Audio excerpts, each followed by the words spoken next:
Hi everyone. This coming Shabbat we are entering to the portion of chukat.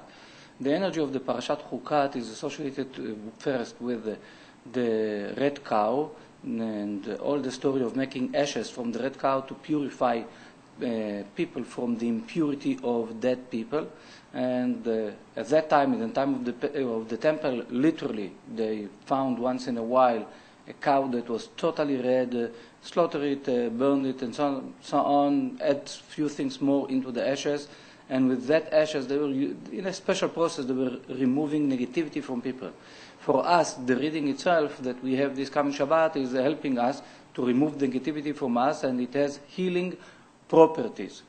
Because a cow in Hebrew is para, numerically 285, Rabbi Isaac Lurie is explaining to us that it's associated with the 5 final letters that we have in the Hebrew alphabet, which are Mansepach, Mem, Nun, Tzadi, Pei, and Chaf, the 5 final letters that numerically are equal to 280, and the 5 letters themselves. It's in addition to the 280, it's 285 as para, as cow in Hebrew. Which means in this Shabbat we can meditate with these 5 final letters to bring light that helps to remove negativity from us, and therefore it assists indirectly to health and healing as well. So this Shabbat has healing properties from that aspect. Now there is a special message in this Shabbat with the complaint that the people of Israel are complaining twice.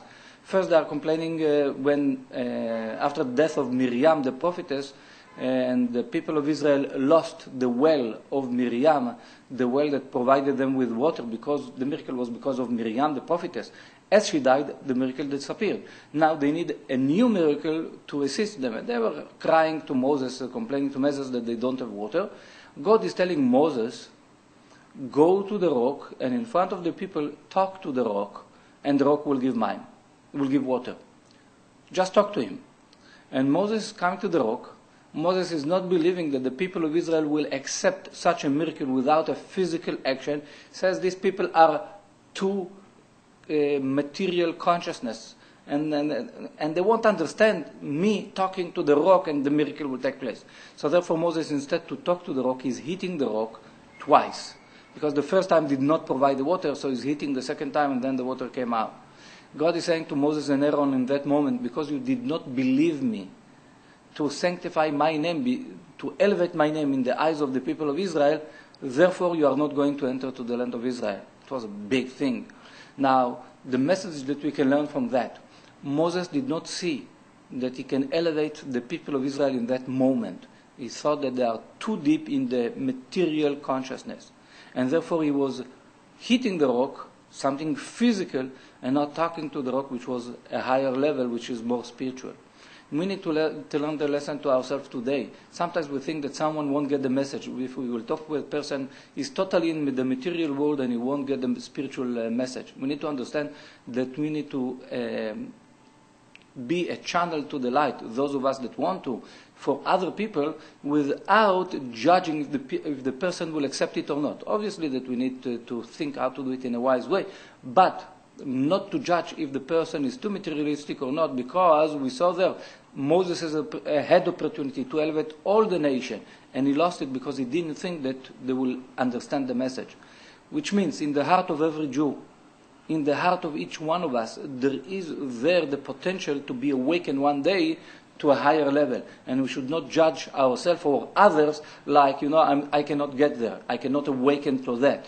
Because truly each one of us can, and we need the right moment. Each one around us also can elevate, because they need the right moment as well, the right message in the right moment. So we should not limit our consciousness to think people are too materialistic, they won't get there. Like today's world, it seems to be that the world is very materialistic and they won't get the spiritual message, but we need to understand that the spiritual message of what's considered to be the last days before big change is going to take in this world, because as we are calling these days the days before Mashiach, then the big change is going to take place and people will get the message, and many people will get the message quickly. Those that need to get it, they will be awakened. So we need to think positive about that and not to limit our consciousness that others won't get the message or that we cannot get the message. This is one thing. Another thing is that we were complaining about the water and the bread in the desert. Like we were saying to Moses the second time, we don't have bread to eat, we don't have water, and it's enough. We had enough. We are fed up with the bad bread that you give us in the desert. They spoke about the manna. The moment they spoke that way without appreciation to something that was a huge miracle and a huge blessing, bread from heaven that cured all sicknesses, that provided them with everything that they needed in the desert, and they were complaining that way without appreciation, the result was that an epidemic of snakes is coming. Like a big heat of snakes comes, and they are starting to beat them and to die there, and to kill them. And the result was that as they were bitten by a snake, they were burned. They were burned because, and by the way, where they were bitten? In their stomach. They were complaining about food, the snake came to their stomach. Now, Moses is praying, they are obviously praying and asking Moses, do something. Moses is praying to God, and God is telling him, create a snake from copper and connect it to a stick and elevate that. And the moment that someone will be bitten by the snake, that moment he should look at that snake on the road, and then when he would look to the snake, he would be cured. And Moses is doing it. This is why, by the way, the symbol of medicine since then is the snake on the road. Now, what was the meaning of that?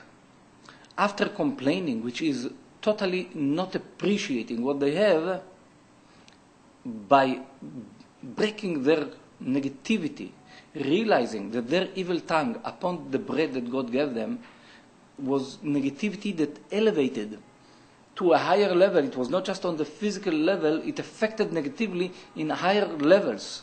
This is why the snake that they were looking at was elevated. Their negativity, the snake that is the symbol of the evil tongue, the symbol of death, was elevated to a higher consciousness. Now when they are looking up and they are saying, really, I made a mistake. Because of my evil tongue, the negativity elevated to a higher level. By regretting it, they were reducing the negativity and that they've created, the evil that they've created. The main thing was to remember that there is light above, and they regretted the fact that they spoke the evil tongue. This was the real healing and cure. Now, therefore, each one of us, when, God forbid, someone is sick, anyone that is sick, the first thing that we need to do as personal accounting what I was doing wrong to open that negativity will come to me. We need to break our ego. Usually we're saying, no, I'm okay, I'm fine, I didn't do nothing. Why? I'm not deserving that. But it's never the case, because this world is very accurate. Science is proving us again and again that this world is totally accurate. The laws of nature are accurate. Maybe we don't see it with our naked eye, but if you put the information into computers, storms, if you put the stock market into the computers, and you look at a frame of 70 years, for example, you see the cycle that is repeating itself, and you see that things are going with a certain pattern, and you see that it's accurate. So therefore, this world is very accurate. There are no mistakes. So when we go through what we go, then there is a reason to it, and we need to do the personal accounting and to regret, to surrender our ego in front of the light. Then we can open a room for healing and for health. So this is another channel in this parasha to remove negativity that comes from not appreciating. This is why we need to understand that, for example, the people of Israel and all over the world, we should not complain this place is bad. Like the land of Israel is bad. All the time there is war over here, the economy is like that, taxes are like this. You cannot imagine what taxes are in Israel. Like horrible. So if someone is complaining and saying the country is bad, this is mistalking. This is evil tongue on the land of Israel.